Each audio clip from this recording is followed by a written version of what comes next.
Hello everyone, I hope everybody is fine. This is the continuation of a lecture on composition of two functions. And in this lecture we want to do some examples.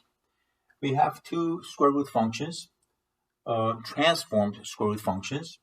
F of x is square root of 1 minus x, g of x is square root of x minus 2, and we want to find the domain of the composite function, which is domain of f or g of x. That's what we want to find.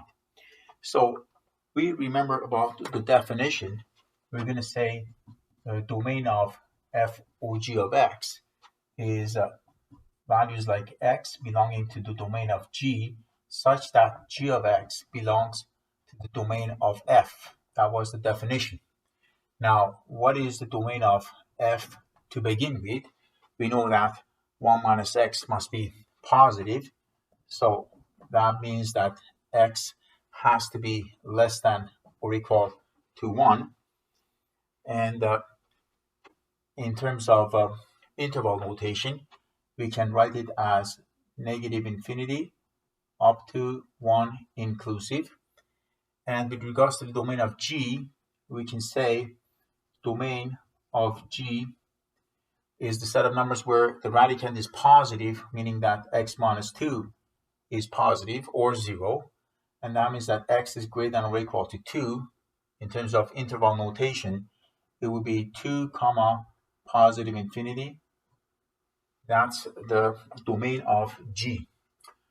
And now here we're saying that domain of f or g is actually x values belonging to domain of g, which means that x has to be greater than or equal to 2. So we're going to say here that x is any real number that is greater than or equal to 2, because that's what domain of g is. And then we have such that g of x belongs to the domain of f, which means that g of x has to be less than or equal to 1, because that's what the domain of f is. So I'm going to say square root of x minus 2 has to be less than or equal to 1. That's the condition that needs to be satisfied as per the definition of domain of composite function, domain of f or g. Okay, so square root of x minus 2 less than or equal to 1. We have to see what this gives us. Well, one thing that is a fact is that the square root is always positive. So this is square root of x minus 2, which is greater than 0, and it has to be less than or equal to 1. And if x happens to be equal to 2, it can even equal to 0. This means that square root of x minus 2 is a positive number, and it's less than 1. And it is possible to square both sides. And if you square both sides, you get 1 is greater than or equal to x minus 2, because 1 squared is obviously 1 itself. And from here, we can conclude that x has to be less than or equal to 3 if you transpose negative 2 to the other side. So what we're saying here is that in order for this condition to be satisfied, that is g of x being an element of the domain of function f, square root of x minus 2 has to be less than or equal to 1, which means that x has to be less than or equal to 3. But on the other hand, we said that x has to be greater than or equal to 2 because x needs to belong to the domain of function g. So putting all these conditions together, I think we can come up with this result. We can say, therefore, domain of f or g is actually the set of real numbers, okay, such that on one hand, x has to be greater than or equal to 2. On the other hand, it has to be less than or equal to 3. So we're going to say x is actually trapped in between 2 and 3. And that is the domain of f or g of x. In other words, you can write this as a closed interval of 2, 3.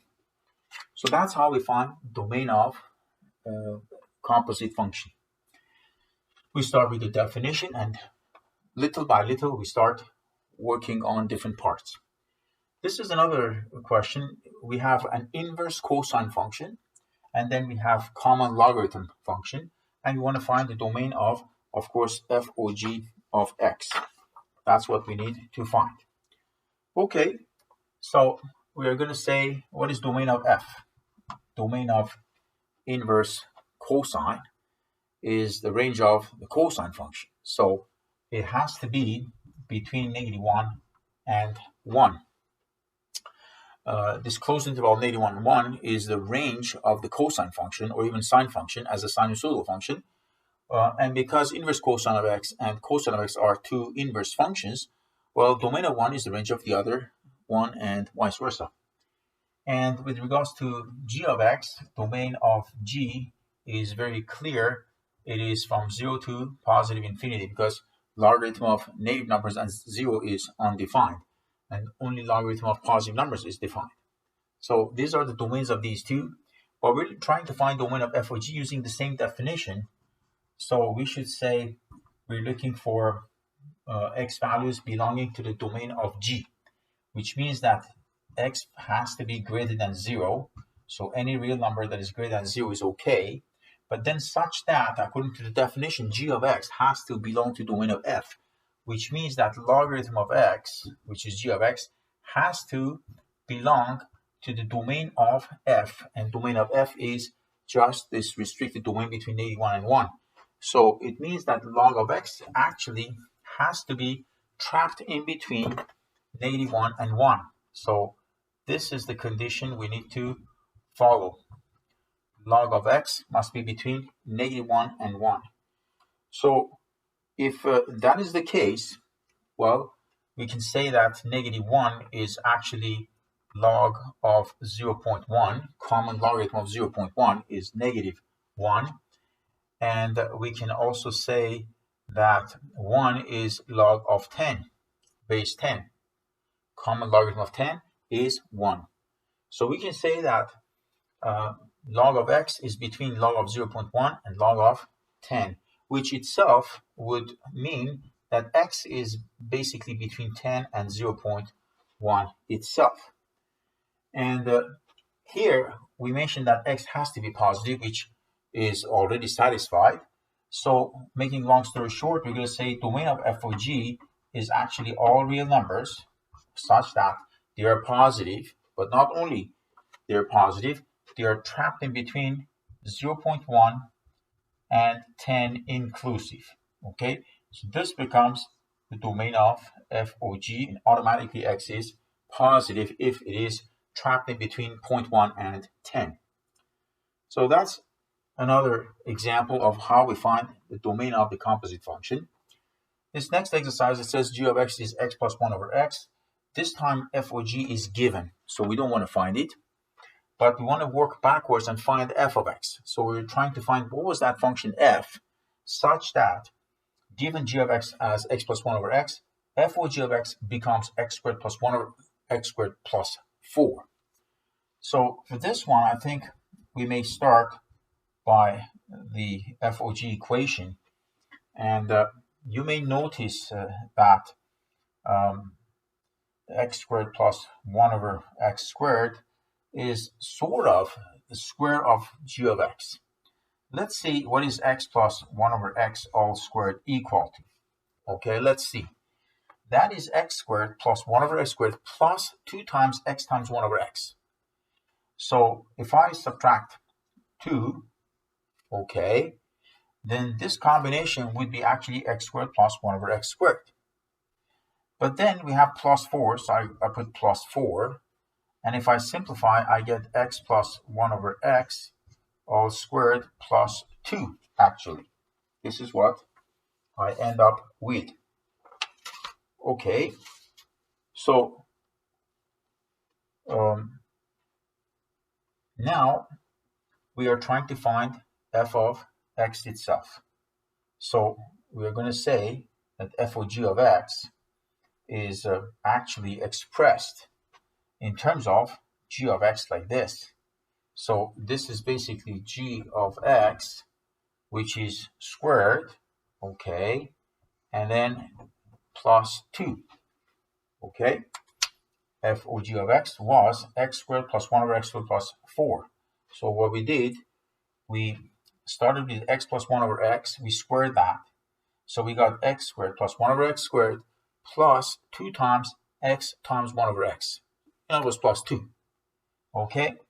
So if you subtract 2, you get basically x squared plus 1 over x squared, okay? And then we added 4 because that was what f of g contained, so we add 4, and we got x plus 1 over x squared plus 2. So now, instead of x plus 1 over x, we can write g of x. So we see that basically f of g of x is actually g of x squared plus 2.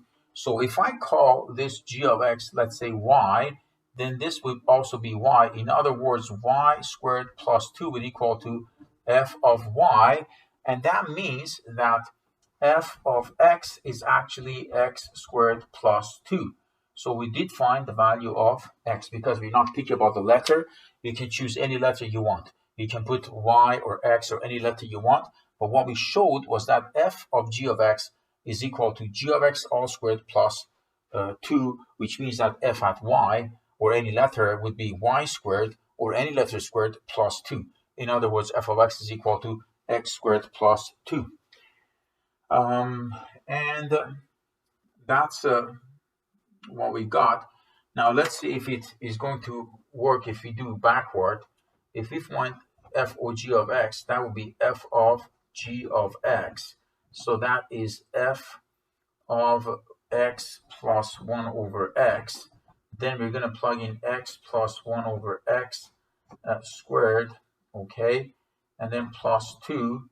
And then this would be x squared plus 1 over x squared plus 2 plus 2, which would be x squared plus 1 over x squared, and then plus 4, which is exactly what we were given initially. So I just did a quick check to make sure that the answer we got was actually right. Okay, so this is another exercise. We have two square root functions. We want to find the domain of f of g and g of f again in this exercise. Perhaps you can do this by yourselves, or I can do it, doesn't matter, depending on the time. So here we're going to say, let's find domain of f of g first. So domain of f of g is actually x belonging to domain of g, and domain of g, well, maybe I don't need to explain it again because domain of g is found when x minus 2 is greater than or equal to 0, meaning that x is greater than or equal to 2. So x must belong to this closed interval of 2 comma positive infinity. So that's what domain of g is, and I'm using the definition. So x belongs to domain of g such that it says g of x belongs to domain of f. So that means that the square root of x minus 2 should belong to domain of f. But what is domain of f? Well, we say x is greater than or equal to 1, obviously. So that would be 1 comma positive infinity. That's the interval. That's the domain of f. Okay, so now we have to sort of simplify this and come up with some sort of conclusion here. We are saying that square root of x minus 2 has to be greater than or equal to 1. Both sides are positive, so that means that x minus 2 is greater than or equal to 1, or x is greater than or equal to 3. But then on the other hand, we said that we have a lower bound for the domain. X has to be greater than or equal to 2. On the other hand, we are saying it has to be greater than or equal to 3.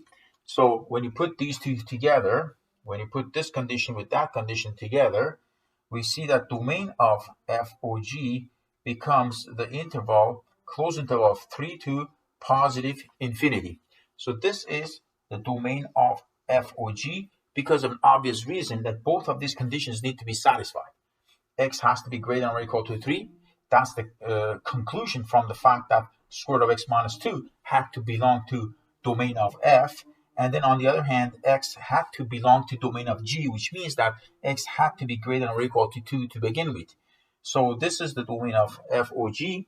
And the domain of g of f, if you work it out, I'll give you the answer, but you may do it by yourselves. It's going to be 5 comma positive infinity. See if you can get this answer. Of course, you have to adjust the letters because this is domain of g of f, not domain of f of g. So you should start by saying that x belongs to domain of f, such that f of x belongs to domain of g, and then perform some sort of analysis just like this one. And this time you will get this result of interval 5 to positive infinity.